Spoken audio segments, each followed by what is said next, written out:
দিকে, তাহলে অ্যানোড নিশ্চয়ই পজিটিভ। পজিটিভ মানে হচ্ছে সেখানে ইলেকট্রন কম আছে, অ্যানায়ন তো ইলেকট্রনে ভরপুর। সে যাবে হিরো সেজে, আমি বলবে অ্যানায়নকে, নে তোর কাছে ইলেকট্রন কম আছে আমি দিচ্ছি, ইলেকট্রন দিয়ে দিল, ইলেকট্রন ত্যাগ করলো, তাহলে অ্যানায়নের জারণ ঘটলো। তাহলে অ্যানোডে কি ঘটে? অ্যানোড তড়িৎদ্বারে কি ঘটে? জারণ বিক্রিয়া ঘটে। কিন্তু Na+ না, আমি নিজের পজিটিভিটিকে বজায় রাখবো, আমি ইলেকট্রন গ্রহণ করতে যাব না। H+ আছে, H+ যাক। হাই, আমি রিজওয়ান আক্তার। তো আমি আজ মাধ্যমিক 2026-এর জন্য তড়িৎ প্রবাহ ও রাসায়নিক বিক্রিয়া চ্যাপ্টারটির রিক্যাপ সিরিজের সেকেন্ড ভিডিও নিয়ে চলে এলাম। এর আগের ভিডিওতে আমি ধাতুবিদ্যার রিক্যাপ ভিডিও দিয়েছিলাম এবং তারপর আমি ধাতুবিদ্যার সাজেশন একটা ভিডিও দিয়েছিলাম। তো তোমরা চাইলে সেই ভিডিও দুটো দেখতে পারো, না চাইলে নাও দেখতে পারো।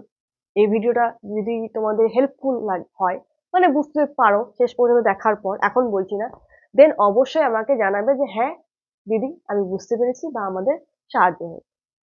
তো বেশি দেরি না করে শুরু করা যাক আজকের ভিডিওটি। এই চ্যাপ্টারের টোটাল মূল 5টা টপিক আছে। কি কি টপিক লেখা আছে? তড়িৎ বিশ্লেষ্য পদার্থ, তড়িৎ বিশ্লেষণ দুটো হলো। 3 নাম্বার হচ্ছে ধাতু নিষ্কাশন, তার মধ্যে অ্যালুমিনিয়াম ধাতু নিষ্কাশন সম্পর্কে বলা আছে। তারপর আছে কপার ধাতুর পরিশোধন, মানে হচ্ছে ধাতুর মধ্যে বিভিন্ন অশুদ্ধি থাকে, তো সেই অশুদ্ধিগুলোকে দূর করে বিশুদ্ধ কপারকে আমি নিষ্কাশন করব, সেইটা আমরা এই চ্যাপ্টারে পড়বো এবং তড়িৎ লেপন সম্পর্কে পড়বো। তো প্রথম কথা, চ্যাপ্টারটা কেন পড়বো? যেহেতু মাধ্যমিক পরীক্ষা আছে, নাম্বার তুলতে হবে, সেই জন্য পড়বো। তার থেকেও বেশি কেন পড়বো, আমাদের মধ্যে সবারই চাহিদা থাকে, মানে আমরা সবাই ইউজ করি কি, সোনার তো এখন অনেক দাম, সোনার জল করা জিনিসই আমরা ইউজ করি। তো সোনার জল করা মানে কি? রূপোর ওপর সোনার প্রলেপ দেওয়া। তো এই যে প্রলেপ দেওয়া, এটা হচ্ছে তড়িৎ লেপন, ইংলিশে বলা হয় ইলেকট্রোপ্লেটিং। তো এটাও আমরা এই চ্যাপ্টারেই জানবো, তাছাড়া আমরা জানতে পারবো না। এছাড়া আমি যখন ধাতুবিদ্যা চ্যাপ্টারটা পড়িয়েছিলাম, অবশ্যই দেখবে কারণ আমি ওটা খুব ভালোভাবে পড়িয়েছিলাম, সেই চ্যাপ্টারে আমি ধাতুর সক্রিয়তার শ্রেণী পড়িয়েছিলাম। সেখানে একটা কবিতাও বলেছিলাম, সেটা আমি আর বলছি না, এখানে লেখা আছে পরপর ধাতুগুলো। তো আমি কি বলেছিলাম যে যত নিচ থেকে উপরের দিকে যাব আমরা, তত ধাতুর পজিটিভিটি বাড়ে, অর্থাৎ নিজের মাথাতে প্লাস রাখার প্রবণতা বাড়ে। মানে প্লাস কখন আসবে? যখন ইলেকট্রন ত্যাগ করব। তার মানে ওপরের দিকে যে ধাতুগুলো রয়েছে তারা মোর ইলেকট্রো পজিটিভ, মানে খুবই ধনাত্মক, মানে সে খুব তাড়াতাড়ি ইলেকট্রন ত্যাগ করে দেয়, এই প্রবণতাটা তার বেশি। তাহলে নিচ থেকে উপরের দিকে গেলে ইলেকট্রন ছেড়ে দেওয়ার প্রবণতা তার বেশি হবে, আর নিচের দিকে ধাতুগুলো ইলেকট্রন ছাড়ার প্রবণতা কম। বুঝতে পারছি? বেশ, আপাতত এই পর্যন্ত আমি বেসিক একটা নলেজ দিলাম। এবার তড়িৎ বিশ্লেষ্য পদার্থ জিনিসটা কি? লবণ NaCl গলিত অবস্থায় এবং কঠিন অবস্থায়, এই দুটোর মধ্যে পার্থক্য কি আমি লিখি এখানে। তো সেটা বোঝানোর আগে আমি একটা সাজেশন বইয়ের কথা তোমাদের বলতে চাই। সেটা হচ্ছে এক্সাম বাংলা পাবলিকেশনের তরফ থেকে মাধ্যমিক সাজেশন বই, সাকসেস প্লাস সিরিজের সাজেশন বই, ঠিক আছে? তো তোমরা সাজেশন বই ইউজ করতে পারো, কারণ এই সাজেশন বই থেকে অনেক কিছু কমন আসছে। টেস্টে অনেক কিছু, আমি অনেক প্রশ্ন দেখলাম চেক করে, অনেক প্রশ্ন কমন এসছে। তো তোমরা 7টা সাজেশন বই আছে, 7টা সাবজেক্টেরই আছে, তোমরা যে সাবজেক্ট নিতে পারো, যে সাবজেক্ট কিনতে চাও কিনতে পারো। আর আমি এই ভিডিওর ওপরে এই অঙ্ক গণিত সাজেশন বইটা কিভাবে করব, যে উইনার হবে আমি তাকে গণিত সাজেশন বইটা দেবো, ঠিক আছে? এবং উইনার হওয়ার জন্য কি কি ক্রাইটেরিয়া ফুলফিল করতে হবে সেটা হচ্ছে এই ভিডিওটা পুরোটা দেখতে হবে শেষ পর্যন্ত, তার সাথে লাইক করতে হবে, কমেন্ট করতে হবে, সাবস্ক্রাইব করতে হবে, শেয়ার করতে হবে। আর একবার বলে রাখি, এইগুলো কেন করতে হবে, কারণ উইনার আমি সিলেক্ট করছি না, উইনার সিলেক্ট করছে ইউটিউব।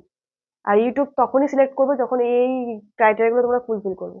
তো এই হলো মূল বিষয়বস্তু। তোমরা যদি ফ্রিতে গিভঅ্যাওয়ে দ্বারা এই বইটা জিততে চাও, তাহলে এই ক্রাইটেরিয়া গুলো ফুলফিল করে আমি অঙ্ক সাজেশন বইটা দেবো। এর আগে 3জনকে আমি অলরেডি দিয়ে দিয়েছি, এখন টোটাল 7জনকে দেবো। তো এই ভিডিওর থ্রু আরেকজন পাবে, ঠিক আছে? আরো পাবে। বেশ, আর যদি কিনতে চাও আমি এই স্ক্রিনে একটা নাম্বার দিয়ে দিচ্ছি, হোয়াটসঅ্যাপ নাম্বার, সেখানে তোমরা মেসেজ করবে এবং তার সাথে আমার নামটাও বলে দেবে, তাহলে কিছু ডিসকাউন্ট পেতে পারো। 7টা বই কিনে নিতে পারো কিংবা একটা বই কিনতে পারো, নির্ভর করছে তোমরা কি কিনতে চাইছো। যদি না কিনতে চাও সেটা তোমাদের উপর, কিন্তু আমি বলবো কেন, তোমাদের উপকারে আসবে। আর বেশি দিন সময় নেই, সিলেবাস তোমাদের শেষ হয়ে গেছে অনেকে, কিন্তু সাজেশন বই যে প্রশ্নগুলো আছে সেগুলো বারবার ঝালাই করলে সেইটা আরো বেশি শক্তিশালী হবে, আরো ভালো পারবে। এই হলো ব্যাপার। বেশ, আচ্ছা, এখানে আমি একটা পাত্র রাখলাম, এই পাত্রতে আমি দুটো তড়িৎদ্বার, তড়িৎদ্বার জিনিসটা কি, এই তড়িৎদ্বারে আমি ব্যাটারিকে যোগ করব,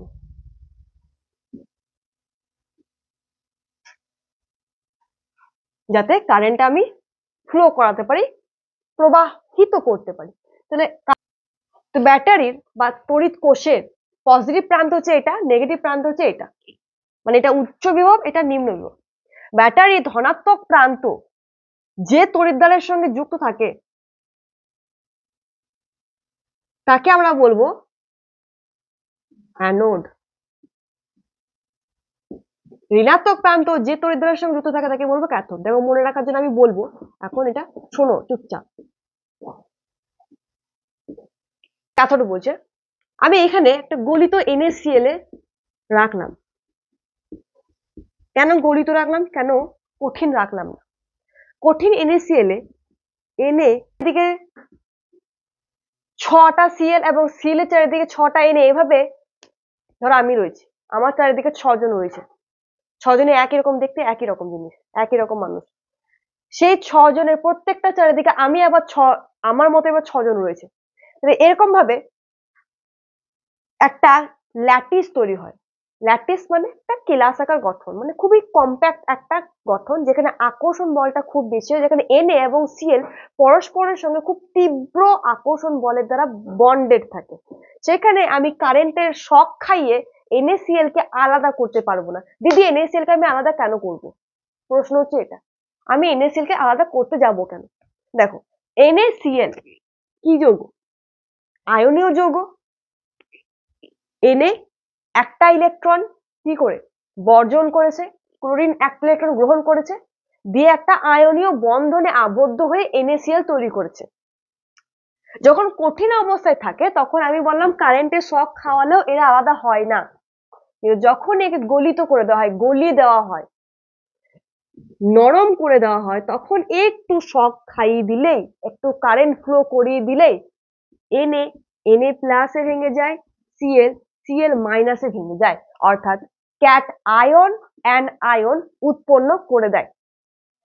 আর আয়ন উৎপন্ন করলেই সে যখন ফ্লো করবে, প্রবাহিত হবে, তখন কি উদ্ভব হবে?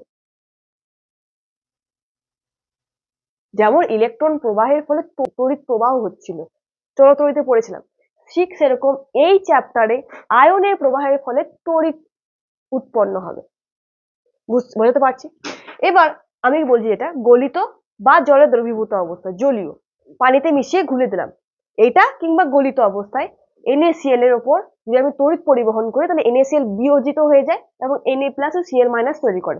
এবার এই Na প্লাসটা হচ্ছে cation, positive ion, cation, আর এটা হচ্ছে অ্যান আয়ন। এটা মনে রাখবে, ক্যাটায়ন ক্যাথোডে যায়, ক্যা এটা তো মনে থাকবে, ক্যাথোডে যায়। আর ক্যাটায়ন প্লাস আয়ন হয়, ion, cat ion plus ion, cat কি পজিটিভ হয়, ক্যাট থাকলে একটা পজিটিভ এনভায়রনমেন্ট আছে, তো ক্যাট আয়ন পজিটিভ, সে পজিটিভ ক্যাথোডের দিকে যাচ্ছে, পজিটিভ ক্যাথোডের দিকে যাচ্ছে, তার মানে নিশ্চয়ই ক্যাথোড নেগেটিভ। প্লাস কার দিকে যাবে? মাইনাসের দিকে যাবে, থোড়ি না প্লাসের দিকে যাবে, তার মানে নিশ্চয়ই ক্যাথোড নেগেটিভ। আমি একটা মনে রাখবো, বাকিটা অলরেডি মনে থাকবে। ক্যাটায়ন ক্যাটায়ন পজিটিভ, ক্যাটায়ন ক্যাথোডের দিকে যাচ্ছে, তার মানে ক্যাথোড নেগেটিভ হবে। তাহলে ক্যাথোড যদি নেগেটিভ হয়, তাহলে ক্যাথোডে, ধরো এটা ধরো কি, এটা তো ক্যাথোডই, কি বলো আমি, এটা ক্যাথোড, তাহলে ক্যাথোডে ইলেকট্রনের পরিমাণ অনেক বেশি, তাই তো নেগেটিভ। অ্যানোডে ইলেকট্রনের পরিমাণ কম বলে তো অ্যানোড পজিটিভ, মানে ইলেকট্রনের ঘাটতি রয়েছে। তাহলে ক্যাথোডের দিকে যাচ্ছে ইলেকট্রন বেশি আছে বলে। কেন যাচ্ছে? কারণ এর মাথাতে প্লাস চার্জ রয়েছে, এ কি করতে চাইবে? প্লাসটাকে দূর করতে চাইবে ইলেকট্রন গ্রহণ করে। তাহলে Na প্লাস এই দিকে যাবে, Cl মাইনাস এই দিকে যাবে, নেগেটিভ পজিটিভের দিকে যাবে। তো Na প্লাস যখন ক্যাথোডে যাবে, ক্যাথোডে ইলেকট্রন প্রচুর আছে, তাহলে Na প্লাস একটা ইলেকট্রন গ্রহণ করবে, দিয়ে কি তৈরি করবে? সোডিয়াম ধাতু। Cl মাইনাস অ্যানোডে গেল, অ্যানোড তো ভিখারি, অ্যানোডের কাছে ইলেকট্রন নাই, দেবে কি? তখন ক্লোরিন গিয়ে বলবে Cl মাইনাস গিয়ে বলবে, অ্যানায়ন গিয়ে বলবে ভাই তোর কাছে কম, আমি দিচ্ছি, তুই রাখ। কি ইলেকট্রন, এই অ্যানোডকে ইলেকট্রন দিয়ে দিল, মানে নিচে থেকে ইলেকট্রন বের করে দিল, দিয়ে ক্লোরিন এ পরিণত হলো। ক্লোরিন এভাবে থাকে না, প্রকৃতিতে ক্লোরিন Cl2 গ্যাস হিসেবে থাকে। তাহলে একটা ক্লোরিন আর একটা ক্লোরিনের সঙ্গে যুক্ত হয়ে বন্ডেড হয়ে Cl2 গ্যাস তৈরি করে। আর সোডিয়াম, তার মানে এখান থেকে আমি একটা জিনিস বুঝলাম, NaCl হলো একটা তড়িৎ বিশ্লেষ্য পদার্থ। তোমাকে যদি তড়িৎ বিশ্লেষ্য পদার্থের সংজ্ঞা দিতে বলে, তুমি কি সংজ্ঞা লিখবে? যে সকল পদার্থকে গলিত বা জলে দ্রবীভূত অবস্থায় তড়িৎ পরিবহন, মানে যে সকল পদার্থকে গলিয়ে বা জলে দ্রবীভূত অবস্থায় রেখে তড়িৎ পরিবহন করলে তারা বিয়োজিত হয়ে যায় এবং তড়িৎ পরিবহন করে, এবং তারা বিয়োজিত হয়ে ভিন্ন ধর্মী পদার্থ তৈরি করে। এখানে দেখো সোডিয়াম ধাতু তৈরি করলো আর ক্লোরিন গ্যাস। ভিন্ন ধর্মী পদার্থ প্রথমে কি ছিল? একটা নুন ছিল, লবণ ছিল, সেখান থেকে সোডিয়াম ধাতু তৈরি করে দিল আর ক্লোরিন গ্যাস তৈরি করে দিল, ভিন্ন ধর্মী পদার্থ উৎপন্ন করে দিল। তখন সেই পদার্থকে আমরা বলবো তড়িৎ বিশ্লেষ্য পদার্থ। বুঝতে পারছি? তড়িৎ বিশ্লেষ্য পদার্থ দু প্রকার হয়, একটা তীব্র, একটা মৃদু। কথার মধ্যে আছে তীব্র মানে সম্পূর্ণরূপে বিয়োজিত হবে, আর মৃদু সম্পূর্ণরূপে বিয়োজিত হবে না, পার্থক্য আসতে পারে। তীব্র উদাহরণ কি কি হতে পারে? NaCl, H2SO4, HCl। একটা প্রশ্ন এখান থেকে এটা আসতে পারে, দেখো এই যে উদাহরণগুলো দিলাম এগুলো সব আয়নীয়। এবার এটা আসতে পারে, একটা সমযোজী যৌগের নাম করো যে তড়িৎ বিশ্লেষ্য পদার্থ রূপে গণ্য হয়, সেটা হচ্ছে HCl। এই প্রশ্নটা ইম্পর্টেন্ট আছে। HCl একটা সমযোজী যৌগ, কিন্তু তাকে কারেন্টের শক খাওয়ালে সে কিন্তু বিশ্লিষ্ট হয়ে যায়। তাহলে এই তড়িৎ বিশ্লেষ্য পদার্থ হয়ে গেল। আর মৃদু তড়িৎ বিশ্লেষ্য পদার্থ কি? যে সম্পূর্ণরূপে বিয়োজিত হবে না। উদাহরণ হচ্ছে CH3COOH। একে কারেন্টের শক খাওয়ালে এ আয়নে ভাঙে, কিছু আয়নে ভেঙে গেল আবার পূর্ব অবস্থায় আগের অবস্থায় চলে যায়, মানে সম্পূর্ণরূপে বিয়োজিত হয় না, কিছু বিয়োজিত হয়, তাই এরা মৃদু তড়িৎ বিশ্লেষ্য পদার্থ। তো তীব্র এবং মৃদুর পার্থক্য লিখতে পারবে, এখান থেকে এই প্রশ্ন আসতে পারে, বা উদাহরণ দিতে পারবে, এটা একটা প্রশ্ন ইম্পর্টেন্ট হলো। তড়িৎ বিশ্লেষ্য পদার্থ হয়ে গেল। এবার তড়িৎ বিশ্লেষণ কি? বিশ্লেষণ মানে যে পদ্ধতিতে এই ঘটনাগুলো ঘটছে তাকেই বলবো তড়িৎ বিশ্লেষণ। বুঝতে পারছি? দেখো এই যে ভিডিওটা করছি শুধুমাত্র বোঝার ওপর তোমরা কনসেন্ট্রেট করো। এর ওপর নোটস আমি, সাজেশন নোটস বা পুরো নোটস আমি টেলিগ্রামে আপলোড করব, এখন না, আগে ভিডিওটা করো, এরপর আরেকটা ভিডিও দেবো, সেই ভিডিওর পরে আমি আপলোড করব। ঠিক আছে? বেশ, তো তড়িৎ বিশ্লেষণ কি হয়ে গেল। এখানে একটা কথা দেখো, আমি এখানে NaCl এর তড়িৎ বিশ্লেষণ অলরেডি পড়িয়েই দিলাম। তড়িৎ বিশ্লেষণে কিছু কিছু টার্ম আমাদের মনে রাখতে হবে, যেমন যে পাত্রে তড়িৎ বিশ্লেষণ হচ্ছে সেই পাত্রটাকে বলা হয় ভোল্টামিটার, নট ভোল্ট মিটার। আছে লয়টায় আঁকা, ভোল্টামিটার। আর এইগুলোকে বলা হয় তড়িৎদ্বার, ক্যাথোড এবং অ্যানোড। আর এটাকে বলা হয় তড়িৎ বিশ্লেষ্য দ্রবণ, আর এটা হচ্ছে তড়িৎ কোষ বা ব্যাটারি। আচ্ছা, এই যে তড়িৎ বিশ্লেষণ, এই যে ঘটনাটা, এটাতে কোন শক্তি কোন শক্তিতে রূপান্তরিত হচ্ছে, এই প্রশ্নটা আসতে পারে। দেখো আমরা বাইরে থেকে কি দিচ্ছি? কারেন্ট, মানে তড়িৎ শক্তি দিচ্ছি। তারপরে কি হচ্ছে?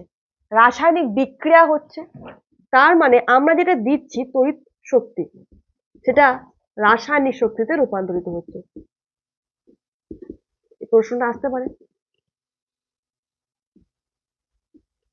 আচ্ছা, তড়িৎ বিশ্লেষণের ক্ষেত্রে যখন আমরা কোনো, যেমন NaCl এর তড়িৎ বিশ্লেষণ পড়লাম, যেটা জলের পড়বো, কপার সালফেটে জলীয় দ্রবণে তড়িৎ বিশ্লেষণ আমরা পড়বো, তো সেখানে কি কি তড়িৎদ্বার ব্যবহার হয় এবং সেই তড়িৎ বিশ্লেষণে ক্যাথোডে কি উৎপন্ন হয়, অ্যানোডে কি উৎপন্ন হয়, ক্যাথোডে কি বিক্রিয়া ঘটে, অ্যানোডে কি বিক্রিয়া ঘটে, সেগুলো আমাদের মনে রাখতে হবে। তো মনে রাখবো, বুঝে মনে রাখবো। NaCl এর ক্ষেত্রে আমরা বললাম ক্যাথোডে কি উৎপন্ন হলো? সোডিয়াম ধাতু। কেন তৈরি হলো? তার আগে কেন তৈরি হলো সেটা বোঝার জন্য আমরা প্রথমে NaClটা লিখবো। সেখানে দেখবো কে ক্যাটায়ন এবং কে অ্যানায়ন। এখানে Na plus cation, Cl minus cation, sorry anion. তাহলে ক্যাটায়ন ক্যাথোডে যাবে, বেশ ক্যাথোডে গেল, অ্যানায়ন অ্যানোডে গেল। তাহলে এখান থেকে আমরা পরিষ্কার দেখতে পাচ্ছি এ ক্যাথোডে গেলে কি করবে, ইলেকট্রন গ্রহণ করবে এবং সোডিয়াম ধাতু তৈরি করবে। আর এই অ্যানোডে গেলে এ বলবে আমার কাছে অনেক ইলেকট্রন আছে, ইলেকট্রন নিয়ে নে তুই, Cl আর Cl plus Cl Cl2 gas তৈরি করবে। তাহলে ক্যাথোডে তৈরি হলো সোডিয়াম ধাতু, অ্যানোডে তৈরি হলো ক্লোরিন গ্যাস। এবার ক্যাথোড বিক্রিয়া হিসেবে তোমরা এটা লিখবে, এটা ক্যাথোড বিক্রিয়া, উপরে লিখলে ক্যাথোড বিক্রিয়া হেডিং দিলে দিয়ে এটা লিখে দিলে, অ্যানোড বিক্রিয়া এটা লিখে দিলে। আর একটা প্রশ্ন, এখানে আমি গলিত NaCl নিয়েছিলাম, যদি আমি এখানে জলীয় NaCl নিতাম তাহলে কি হতো? জলীয় NaCl মানে কি? জলীয় মানে জ্বলন্ত নয়, জলীয় NaCl মানে হচ্ছে পানির সঙ্গে NaCl মিক্স করেছি, লবণ জল ভেবে নাও, ভেবে নাও কি ওটাই। তাহলে এইখানে যখন আমি কারেন্টের শক দেব তখন জলও কিছুটা ভাঙবে H প্লাস ও H মাইনাসে, NaCl ও ভাঙবে Na প্লাস আর Cl মাইনাসে। এবার ব্যাপার হচ্ছে এখানে দুটো ক্যাটায়ন দুটো অ্যানায়ন, ক্যাথোডে যে কোনো একজন যাবে, কে যাবে? প্রথমত এটা বলো কেন যাবে, কেন যাবে ক্যাটায়ন ক্যাথোডে, কেন যাবে? ক্যাটায়ন ক্যাথোডে যাবে ইলেকট্রন গ্রহণ করতে, ক্যাথোডে প্রচুর ইলেকট্রন আছে। ইলেকট্রন কোন ক্যাটায়ন তাড়াতাড়ি গ্রহণ করতে চাইবে? যার ইলেকট্রনের প্রতি চাহিদা বেশি থাকবে, মানে যে নিজেকে প্লাস রাখতে কম চাইবে, মানে মানে যে মাথাতে প্লাস রাখতে কম চাইবে, মানে যে নিজের পজিটিভিটিটাকে ধরে রাখতে চাইবে না, কমাতে চাইবে। তাহলে এইখানে H প্লাস আর Na প্লাস এর মধ্যে কার ধনাত্মকতা, কার পজিটিভিটি বেশি, কে নিজের পজিটিভিটিকে বজায় রাখার চেষ্টা করবে, এই কবিতা পড়বো, এই সক্রিয়তা শ্রেণী পড়বো। দেখো কে কোথায় রয়েছে, দেখো হাইড্রোজেন রয়েছে এখানে, সোডিয়াম রয়েছে এইখানে। তাহলে সোডিয়াম বেশি সক্রিয়, বেশি পজিটিভ, হাইড্রোজেন কম সক্রিয়, কম পজিটিভ। কম সক্রিয় কম পজিটিভ মানে সে ইলেকট্রনের প্রতি একটু বেশি আকৃষ্ট হবে, সে চাইবে আমার পজিটিভিটিটা কমে যাক কিন্তু আমি ইলেকট্রন চাইবো। কিন্তু Na প্লাস না, আমি নিজের পজিটিভিটিকে বজায় রাখবো, আমি ইলেকট্রন গ্রহণ করতে যাব না। H প্লাস আছে, H প্লাস যাক। তাহলে H প্লাস তখন ক্যাথোডে যাবে, তাহলে তখন কি হবে ব্যাপারটা, H প্লাস যখন ক্যাথোডে যাবে তখন ইলেকট্রন গ্রহণ করবে দিয়ে H তৈরি হয়ে যাবে। এবার একটা H তো থাকতে পারবে না, আর একটা H এর সঙ্গে রিয়াক্ট করে হাইড্রোজেন গ্যাস তৈরি করে নেবে। দেখো বুঝে পড়বে, মুখস্থ না। জলীয় দ্রবণ বলেছে, জলীয় NaCl বলেছে না গলিত NaCl বলেছে, এটা আমাদের লক্ষ্য রাখতে হবে। জলীয় বললে আমাকে এটা লক্ষ্য রাখতে হবে যে কে নিজের পজিটিভিটিকে বেশি ধরে রাখতে চাইবে, কে ইলেকট্রন গ্রহণ কম করতে চাইবে, তার উপর বেস্ট করে আমরা দেখবো যে কে ক্যাথোডের দিকে ছুটছে। এখানে H প্লাস ছুটবে, তাই হাইড্রোজেন গ্যাস তৈরি হলো ক্যাথোডে, Na প্লাস যাবে না। এইবার দুটো অ্যানায়ন আছে, OH মাইনাস আর Cl মাইনাস, এই দুটোর মধ্যে কে যাবে কমেন্টে জানাবে, আমি বলবো না এটা। অ্যানোডে কি তৈরি হবে সেটা কমেন্টে জানাবে জলীয় NaCl এর ক্ষেত্রে। বেশ, এরপর আমি পড়াবো জলের তড়িৎ বিশ্লেষণ। এটা হচ্ছে ক্যাথোড, এটা হচ্ছে অ্যানোড, দুটোই প্ল্যাটিনাম দিয়ে তৈরি, ঠিক আছে, প্ল্যাটিনাম তড়িৎদ্বার, আর এখানে জল রাখা আছে। এবার একটা জিনিস মনে রাখবে, বিশুদ্ধ জল H প্লাস আর OH মাইনাস খুব কম ভাঙে, তাই যাতে বেশি পরিমাণ H প্লাস দিতে পারে তাই এর সঙ্গে অ্যাসিড বা ক্ষার মেশানো হয়। তো H2SO4 মেশালাম, অ্যাসিড মেশানো হয়, তাহলে অ্যাসিড মেশালে সে বেশি বেশি H প্লাস দেবে, একে কি করবে ত্বরান্বিত করবে এবং এও H প্লাস দিতে লাগবে। মূল বিষয়বস্তু আমার ক্যাটায়ন এবং অ্যানায়ন চাই, এবং যার ফলে ক্যাথোডে কিছু একটা তৈরি হবে, অ্যানোডে কিছু একটা তৈরি হবে, এটাকে তো তড়িৎ বিশ্লেষণ বলবো। তাহলে H প্লাস আর OH মাইনাস তৈরি হলো, খুব ভালো কথা। H প্লাস কোথায় যাবে, ক্যাটায়ন কোথায় যাবে, ক্যাথোডে যাবে, অ্যানায়ন কোথায় যাবে, অ্যানোডে যাবে। তাহলে ক্যাথোডে গেল ক্যাটায়ন, অ্যানোডে গেল অ্যানায়ন। ক্যাথোডে কেন গেল? ক্যাথোড ইলেকট্রনে ভরপুর, ইলেকট্রন দিতে চায়, আর ক্যাটায়ন ইলেকট্রন নিতে চায়। সোনাই সোহাগা ইলেকট্রন গ্রহণ করবে, এখানে আপনি মনে রাখবে, আর ইলেকট্রন বর্জন করবে। 2:1 অনুপাতে হবে, ঠিক আছে? মানে এখানে তুমি 4টা ইলেকট্রন দাও, এখানেও 4টা দাও, 4টা মনে রাখবে শুধু। কেন বললাম বুঝতে পারবে। দেখো 4টা H প্লাস 4টা ইলেকট্রন গ্রহণ করে কি তৈরি করবে? 4টা H পরমাণু, আর দুটো দুটো করে কি H2 মানে 2H2 তৈরি করবে, মানে হাইড্রোজেন গ্যাস। এখানে 4টা OH মাইনাস 4টা ইলেকট্রন বর্জন করে কি করবে? OH OH OH OH 4টা OH তৈরি হলো তো। এবার এটা H2 তৈরি হয়ে গেল একটা, দেখো দেখো আর একটা H2 তৈরি হয়ে গেল, আর একটা অক্সিজেন, মানে দুই অণু H2 আর এক অণু অক্সিজেন। মানে আমি এটা কি বললাম, দুই অণু হাইড্রোজেন তৈরি হবে, হাইড্রোজেন গ্যাস, আর এক অণু অক্সিজেন গ্যাস তৈরি হবে। মানে হাইড্রোজেন এবং অক্সিজেনের অনুপাত 2:1। এইটা করবার জন্য আমি 4টা ইলেকট্রন H প্লাস কে দিলাম, 4টা H প্লাস কে 4টা ইলেকট্রন বার করে নিলাম 4টা OH মাইনাস আয়ন থেকে। সেখান থেকে তৈরি হয়ে গেল দুই অণু হাইড্রোজেন এবং এখানে এক অণু অক্সিজেন গ্যাস। তাহলে কোথায় হাইড্রোজেন এবং কোথায় অক্সিজেন গ্যাস উৎপন্ন হলো সেটা বোঝাতে পারলাম, আশা করি বোঝাতে পেরেছি। হাইড্রোজেন গ্যাস উৎপন্ন হলো ক্যাথোডে, অ্যানোডে উৎপন্ন হলো অক্সিজেন গ্যাস। তাহলে ক্যাথোড বিক্রিয়া এইটা, অ্যানোড বিক্রিয়া এইটা। কি তড়িৎদ্বার ইউজ করছি? প্ল্যাটিনাম তড়িৎদ্বার। বিশুদ্ধ জল ইউজ করছি না, জলের সঙ্গে H2SO4 অর্থাৎ অল্প পরিমাণ অ্যাসিড মিশিয়ে তড়িৎ বিশ্লেষণটা আমি করলাম। ডান। থার্ড তড়িৎ বিশ্লেষণ হবে কপার সালফেটের জলীয় দ্রবণের তড়িৎ বিশ্লেষণ। এটা ক্যাথোড, এটা অ্যানোড। কপার, দুটোই কপার দিয়ে তৈরি, ঠিক আছে? কপার তড়িৎদ্বার, এটাও মনে রাখতে হবে। আর জলীয় দ্রবণটা হচ্ছে কপার সালফেট। কারেন্ট দিলাম, তড়িৎ প্রবাহ করলাম, তো কপার সালফেট ভেঙে যাবে আয়নে, Cu2 প্লাস আর SO4 2 মাইনাস, ভেঙে গেল। তাহলে ক্যাটায়ন যাবে ক্যাথোডে। তাহলে ক্যাথোডে বিক্রিয়াটা কি হবে? দুটো ইলেকট্রন গ্রহণ করে নেবে আর Cu ধাতু তৈরি করবে। তাহলে ক্যাথোডে কপার ধাতু জমতে জমতে জমতে জমতে ক্যাথোডটা পুরু হবে, মোটা হবে, জমলো জমলো জমলো কপার ধাতু মোটা হবে। এটা হলো ক্যাথোড, এটা হলো অ্যানোড। এবার এখানে একটা অন্য কিছু আছে। ব্যাপারটা হচ্ছে কপার সালফার জলীয় দ্রবণ বলেছি, মানে H2O আছে, মানে H প্লাস আর OH মাইনাস আছে। এইখানে H প্লাস আর Cu2 প্লাস এর মধ্যে Cu2 প্লাস কেন গেল, H প্লাস কেন গেল না? আবাইগা মজা। দেখো Cu আছে এখানে, H আছে এখানে, কে নিচে রয়েছে? Cu, কে উপরে রয়েছে? H। কে বেশি ইলেকট্রোপজিটিভ? H। কে বেশি তড়িৎ ধনাত্মক? H।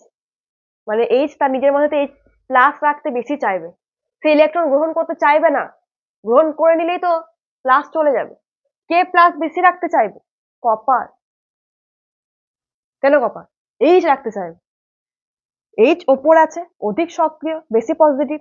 কপার তার থেকে কম, তাহলে কে যাবে ক্যাথোডের দিকে? Copper plus. তাহলে বুঝতে পারলে কপার কেন এখানে জমতে লাগলো, হাইড্রোজেন গ্যাস কেন তৈরি হলো না? আশা করি বুঝতে পেরেছি। এবার SO4 2 মাইনাস এইদিকে যাওয়ার কথা, SO4 2 মাইনাস OH মাইনাস কে যাবে?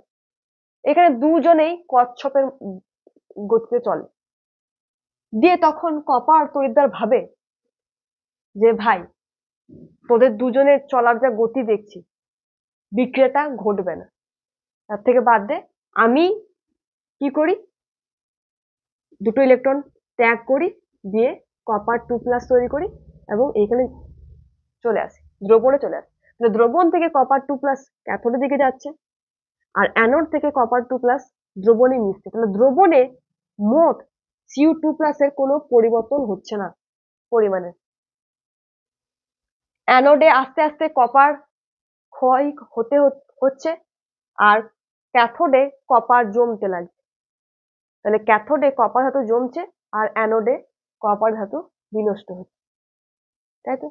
তাহলে এই হলো ব্যাপার। এখানে মনে রাখার বিষয়বস্তু কি, অ্যানোডে এরা দুজনের মধ্যে কেউ যেতে পারে না, কি হয়, এই কপারটাই ভেঙে যায়, কপার 2+ পরিণত হয় এবং এই জলীয় দ্রবণ আসে আর এখান থেকে এখানে ক্যাথোডে কপার জমতে থাকে। তাহলে এখানে মোটা হচ্ছে ক্যাথোড, পাতলা হচ্ছে ক্ষয়ে যাচ্ছে অ্যানোড। এখান থেকে এই প্রশ্নগুলি আসতে পারে। এরপরে তড়িৎ বিশ্লেষণ কমপ্লিট হয়ে গেল আমার। এবার পড়াবো অ্যালুমিনিয়াম ধাতুর নিষ্কাশন। যখন আমরা ধাতুবিদ্যা পড়াচ্ছিলাম আমি, সেখানে বলেছিলাম ধাতুর সক্রিয় শ্রেণীতে সবচেয়ে উপরের দিকে যে ধাতুগুলো রয়েছে, যেমন potassium, calcium, sodium, magnesium, aluminium, এই উপরের ধাতুগুলো তড়িৎ বিজারণ পদ্ধতিতে নিষ্কাশন করা। ধাতুগুলো তার ক্রিয়া অবস্থায় পড়ে থাকে না, বিভিন্ন অবিশুদ্ধ ভাবে থাকে, অন্যান্য অধাতুর সঙ্গে মিশে থাকে, তো সেগুলোকে আমাকে দূর করতে হবে, যে ধাতুকে আমাকে পেতে হবে প্রয়োজনের জন্য। তো সেই ধাতুকে আলাদা করার জন্য আমি কি বললাম, তড়িৎ বিজারণ পদ্ধতি ব্যবহার করতে হয়। তো তড়িৎ বিজারণ হচ্ছে তড়িৎ বিশ্লেষণ পদ্ধতি। ঠিক সেরকম অ্যালুমিনিয়াম তো উপরের দিকে অবস্থান করছে, তো অ্যালুমিনিয়ামকে নিষ্কাশন করার জন্য এই তড়িৎ বিশ্লেষণ পদ্ধতিটাকে আমাদের ব্যবহার করতে হয়। ঠিক এরকম একটা পাত্র নেওয়া হয়, সেখানে তড়িৎদ্বার ইউজ করা হয়, সেখানে ক্যাথোড বিক্রিয়া হয়, অ্যানোড বিক্রিয়া হয়, তড়িৎ বিশ্লেষ্য দ্রবণ হিসেবে কাউকে ইউজ করা হয়। তারপরে কোথায় অ্যালুমিনিয়াম তৈরি হবে সেটা দেখার পালা। আমি এটা বুঝছি। তাহলে এখানে অ্যালুমিনিয়ামের আকরিক নেব, অ্যালুমিনা, Al2O3। এখান থেকে আমাকে অ্যালুমিনিয়ামকে বার করতে হবে এবং এই Al2O3 এর সঙ্গে AlF3.3NaF, এটা কি বলা হয়, ক্রায়োলাইট, এটা মিশে থাকে। তার সঙ্গে ফ্লুরোস্পার মিশে থাকে।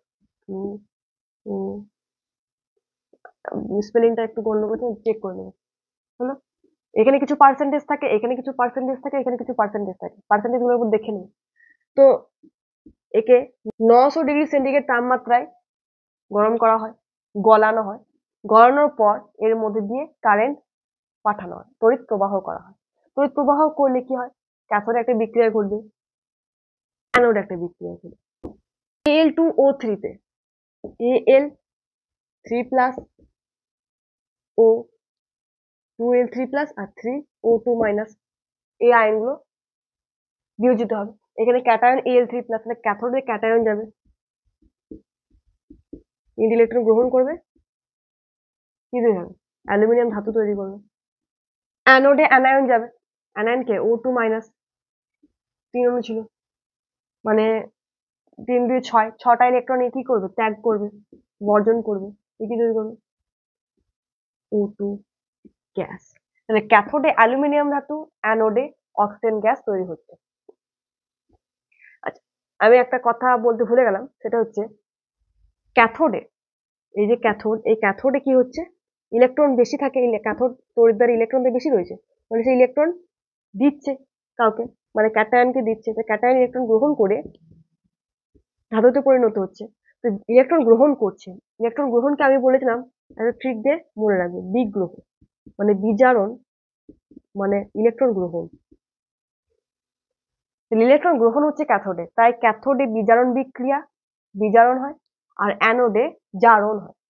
জারণ কেন হচ্ছে, কারণ অ্যানোডে ইলেকট্রন তো এমনিতেই কম, একজন আসছে ইলেকট্রন বেশি নিয়ে সেই ইলেকট্রন দিয়ে দিচ্ছে, মানে ইলেকট্রন ত্যাগ করছে। ইলেকট্রন ত্যাগ মানে কি, জারণ, তাই অ্যানোডে জারণ হচ্ছে, ক্যাথোডে বিজারণ হচ্ছে। তো অ্যালুমিনিয়াম ধাতু কিভাবে নিষ্কাশন হবে সেটা বোঝাতে পারলাম। এবার কপার ধাতুর পরিশোধন কিভাবে করবো এটা আমি বোঝাবো। এবার কপার ধাতু পরিশোধন আমরা শিখবো। দেখো, কপার ধাতু পরিশোধন কেন করব, কারণ কপার তো বিশুদ্ধ ভাবে থাকবে না, অনেক কিছু মিশে থাকবে, অবিশুদ্ধ জিনিস মিশে থাকবে, অশুদ্ধি মিশে থাকবে, সেগুলোকে আলাদা করব।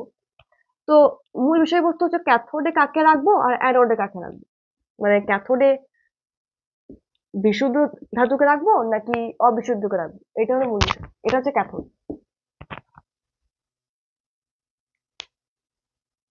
এই দাঁড়া, এখানে বস, ওখানে বসো। এটা হচ্ছে ক্যাথোড, এটা হচ্ছে অ্যানোড। আমি কি চাইছি, আমি চাইছি বিশুদ্ধ ধাতু কপারকে, মানে এমন একটা তড়িৎদ্বারে মানে এমন একটা তড়িৎদ্বার আমি নেব, যে তড়িৎদ্বারে কপার, মানে কপার জমতে থাকবে এবং কপার ধাতু পাবো। এবার জমবে কোথায়, ক্যাথোডে জমবে না অ্যানোডে জমবে? দেখো, প্রথমত কার কাছে ইলেকট্রন বেশি, ক্যাথোডের কাছে। কার কাছে ইলেকট্রন কম, অ্যানোডের কাছে, অ্যানোড হচ্ছে প্লাস। যদি আমি এইখানে অবিশুদ্ধটা নিই, অবিশুদ্ধ কপারকে নিই, আর এইখানে বিশুদ্ধকে নিই, তাহলে ব্যাপারটা কি হবে? আর এখানে জড়িয়ে দ্রবণ নিলাম, কপার তড়িৎ বিশ্লেষণের ক্ষেত্রে কপার সালফার জলীয় দ্রবণ তড়িৎ বিশ্লেষণ মনে পড়ছে? আমি এখনই পড়ালাম। সেখানে আমি কি বললাম? ক্যাথোডে Cu2+ যায়, আর এখান থেকে কপার ইলেকট্রন ত্যাগ করে কপার 2+ হয়ে জলীয় দ্রবণে মিশতে থাকে, মানে এখান থেকে এখানে আসে আর এখান থেকে এখানে যায়। কি বলছিলাম? ক্যাথোডে ধাতু মোটা হয়, অ্যানোডে পাতলা হতে লাগে। আমি কি চাইছি? মোটা, মানে বিশুদ্ধ চাইছি, এবং একটা তড়িৎদ্বারে সেটা যাতে জমা হয়ে হয়ে মোটা হয় সেটা চাইছি। কোন তড়িৎদ্বারে জমা হয়ে মোটা হচ্ছে? ক্যাথোডে। তাহলে ক্যাথোডে আমি বিশুদ্ধকে রাখবো না অবিশুদ্ধকে রাখবো? অবিশুদ্ধকে রাখবো না, কারণ অবিশুদ্ধকে যদি রাখি আমি, তাহলে এখানে উপরে উপরে বিশুদ্ধ গুলো জমা হতে লাগবে, তাহলে মূল তো পুরোপুরি আমি বিশুদ্ধ পাচ্ছি না। এখানে আমি বিশুদ্ধ রাখবো, এখানে অবিশুদ্ধ রাখবো। ব্যাপারটা বুঝে ভালো করে। এখানে ধরো কপার ধাতু রয়েছে অবিশুদ্ধ, মানে কিছু মিশে আছে, সেই মেশাটাকে আমি বাদ দিতে চাইছি। তাহলে বাদ কিভাবে দেবো? বাদ দেবো এভাবে যাতে এখান থেকে বিশুদ্ধ জিনিসটা এখানে আসে। বিশুদ্ধ জিনিস কোনটা? Cu2+, সে এখানে এলো, এখানে এলো, এবং এখান থেকে আবার এখানে যাবে। তাই এইখান থেকে এখানে যাতে আসে, তাই আমি অবিশুদ্ধকে এখানে রাখছি, বিশুদ্ধকে এখানে রাখছি, যাতে বিশুদ্ধটা এখানে জমা হয়। জমা কোথায় হচ্ছে? ক্যাথোডে হচ্ছে তো। আর পাতলা কোথায় হচ্ছে, নষ্ট কোথায় হচ্ছে? অ্যানোডে। তাহলে অ্যানোডে নিশ্চয়ই আমি বিশুদ্ধ নিতে চাইবো না, বিশুদ্ধ যদি রাখি তাহলে আস্তে আস্তে ক্ষয়ে ক্ষয়ে ক্ষয়ে ক্ষয়ে সব শেষ হয়ে যাবে, তাহলে আমার প্রয়োজন মিটলো না। তাই এখানে অবিশুদ্ধকে রাখবো যাতে এখানে ক্ষয়ে ক্ষয়ে যায়, আর এখানে বিশুদ্ধকে রাখবো যাতে বিশুদ্ধ কপার ধাতু এখানে আমি পেতে পারি। তাহলে কোথায় বিশুদ্ধ রাখবো কোথায় অবিশুদ্ধ রাখবো এটা অনেক গোলমাল হয়, তাই আমি বললাম এটা এভাবে মনে রাখবে যে বিশুদ্ধ চাইছি, অবিশুদ্ধ চাইছি না। আমরা জানি এখানে যখন পড়লাম যে অ্যানোড ক্ষয় হতে হতে শেষ হয়ে যায়, আর ক্যাথোড মোটা হয় ধাতু জমা হতে হতে, তাহলে আমি চাইবো বিশুদ্ধ মোটা ধাতু, তাহলে আমি বিশুদ্ধকে এখানে রাখবো, অবিশুদ্ধকে এখানে রাখবো। এই হলো মূল বিষয়। এবার আসছে তড়িৎ লেপন। তড়িৎ লেপন জিনিসটা কি? এই যেমন আমি বললাম রূপোর ওপর সোনার প্রলেপ, সোনার জল করার কথা যে উচ্চারণটা আমরা করি, তড়িৎ লেপন জিনিসটা কি? ইলেকট্রোপ্লেটিং জিনিসটা কি? অপেক্ষাকৃত বেশি সক্রিয় ধাতু, বেশি সক্রিয় ধাতু মানে এই নয় সোনার উপর এগুলো, বেশি সক্রিয় ধাতু মানে হচ্ছে এইগুলো, এই উপরের দিকে গুলো, আর এগুলো নিচের দিকে। তাহলে বেশি সক্রিয় ধাতুর উপর কম সক্রিয় ধাতুর প্রলেপ দেওয়াকে আমরা বলবো তড়িৎ লেপন। তাহলে বেশি সক্রিয় ধাতু মানে এই যে পটাশিয়াম, ক্যালসিয়াম, সোডিয়াম, বা ধরেই নাও যে কপার। আর কম সক্রিয় বলতে এখানে সিলভার অর্থাৎ রূপো, আর সোনা, প্ল্যাটিনাম, এইগুলো। আমরা শুনেছি না রূপোর উপর সোনার প্রলেপ, সোনার উপর রূপোর প্রলেপ শুনেছি? শুনি নাই। তাহলে রূপো কোথায় রয়েছে? এখানে। সোনা কোথায় রয়েছে? এখানে। কে বেশি সক্রিয়? রূপো। কম সক্রিয় কে? সোনা। তাহলে কি বললাম? বেশি সক্রিয়ের উপর কম সক্রিয়, বেশি সক্রিয় এখানে সক্রিয় ধাতুর প্রলেপ দেব। কেন দেব? মূল বিষয়বস্তু হচ্ছে দেখতে ভালো লাগবে এটা, তার থেকেও জলবায়ুর হাত থেকে আমি এই বেশি সক্রিয় ধাতুকে রক্ষা করতে চাইছি, তাই আমি তার উপর কম সক্রিয় ধাতুর প্রলেপ দিতে চাইছি। তো এইটাই হলো তড়িৎ লেপন। কিভাবে দেবো? এই তড়িৎ বিশ্লেষণ পদ্ধতি দিয়ে দেবো। তাহলে যার উপর প্রলেপ দেবো তাকে কোথায় রাখবো? ক্যাথোডে রাখবো না অ্যানোডে রাখবো? কপারের তড়িৎ বিশ্লেষণ মনে রাখবে, বারবার বলছি। সেখানে কি ছিল? ক্যাথোড মোটা হচ্ছিল, অ্যানোড পাতলা হচ্ছিল। তাহলে আমি ক্যাথোডে কাকে রাখবো? যার উপরে প্রলেপ দেবো। না, এটা ক্যাথোড, এটা অ্যানোড। আমি রূপোর উপরে সোনার প্রলেপ দিয়েছি, এটা ধরো রূপো, এটা সোনা, আর এখানে তড়িৎ বিশ্লেষ্য পদার্থ হিসেবে সোনার লবণ নেওয়া হয়, পটাশিয়াম অরোসায়ানাইড। সাধারণত আমরা জানি ধাতুর মাথাতে প্লাস চার্জ থাকে, এবার কেউ তাড়াতাড়ি প্লাস চার্জ করতে চায়, কেউ প্লাস চার্জ করতে কম চায়। তাহলে এখানে আমি কার উপরে প্রলেপ দিতে চাইছি? রূপোর। কে বেশি মোটা হয়? ক্যাথোড। আমি মোটা জিনিস চাইবো, ক্ষয়প্রাপ্ত জিনিস চাইবো না, যে মোটা হয় সেইখানে আমি মেন জিনিসটাকে রাখবো, যার উপর প্রলেপ দেবো। এখানে রাখলাম। কার প্রলেপ দেবো সেটাকে এখানে রাখবো। এখান থেকে এখানে আসবে, সে এখানে এখানে যাবে। তাহলে সোনা সোনাতে পরিণত হবে এবং এর উপর জমা হতে লাগবে। এ হলো মূল বিষয়বস্তু। শুধু একটা জিনিস মনে রাখবে, তামার সরি হ্যাঁ তামারই কপার সালফেটে জলীয় দ্রবণে তড়িৎ বিশ্লেষণ। তাহলে বাকি সমস্ত কিছু মনে থাকবে। সেখানে পড়েছিলাম ক্যাথোডে মোটা হচ্ছিল, তার মানে নিশ্চয়ই ক্যাথোডে আমি সমস্ত জিনিসগুলো রাখবো, যেমন বিশুদ্ধ এবং যার উপরে প্রলেপ দেবো সেই জিনিসগুলো। তাহলে এখানে এই হলো ব্যাপার। এছাড়া লোহার উপর যদি তুমি রূপোর প্রলেপ দিতে চাও, তাহলে লোহাটাকে কোথায় রাখবে? অবশ্যই ক্যাথোডে রাখবো। আর যার প্রলেপ দিতে চাইবো তাকে কোথায় রাখবো? অ্যানোডে। কারণ সেইখান থেকে ক্ষয়ে ক্ষয়ে আসবে, যে ক্যাথোডে জমা হবে। আমি চাইছি জমা হোক এবং একটা জায়গা থেকে ক্ষয়ে ক্ষয়ে এসে জমা হোক। ক্ষয় কোথায় হয়? অ্যানোডে। জমা কোথায় হয়? ক্যাথোডে। তাহলে কার উপর জমা দিতে চাইছি? লোহার উপর। তো লোহাকে রাখবো ক্যাথোডে। কি জমা দিতে চাইছি? কি প্রলেপ দিতে চাইছি? রূপোকে। তো রূপোকে রাখবো অ্যানোডে। রূপো এখান থেকে অ্যানোড থেকে ক্ষয়প্রাপ্ত হয়ে এখানে আসবে, তারপর আবার এখানে এসে ক্যাথোডে এসে তার চারিদিকে প্রলিপ্ত হয়ে প্রলেপ দেবে। সেটাই আমি চাইছিলাম। সেখানে কি লবণ ইউজ করা হয় কমেন্টে জানাবে। পটাশিয়াম আর্জেন্টোসায়ানাইড। ফর্মুলাটা কি হয়? কে মানে সংকেতটা AgCN তার হোল টুয়াইস। তো এই হলো মূল বিষয়বস্তু। আমি আরেকবার সামারি দিয়ে দিই পুরো চ্যাপ্টারটা কি বললাম। টোটাল 5টা জিনিস আছে। প্রথম তড়িৎ বিশ্লেষ্য পদার্থ সম্পর্কে পড়বো, তারপর তড়িৎ বিশ্লেষণ। তড়িৎ বিশ্লেষণের মধ্যে কার কার তড়িৎ বিশ্লেষণ? NaCl, জল আর কপার সালফেটে জলীয় দ্রবণে তড়িৎ বিশ্লেষণ। 3টে তড়িৎ বিশ্লেষণ পড়লাম। তারপরে আমরা পড়লাম অ্যালুমিনিয়াম ধাতুর নিষ্কাশন। তারপরে আমরা পড়লাম কপার ধাতুর পরিশোধন।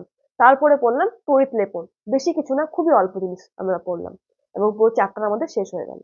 তড়িৎ বিশ্লেষ্য পদার্থ মানে কারেন্ট দিলাম, কারেন্ট দেওয়ার ফলে শক খেলো, শক খাওয়ার ফলে বিয়োজিত হলো এবং বিয়োজিত হয়ে নতুন পদার্থ, ভিন্নধর্মী পদার্থ তৈরি হলো। এটা হলো তড়িৎ বিশ্লেষ্য পদার্থ।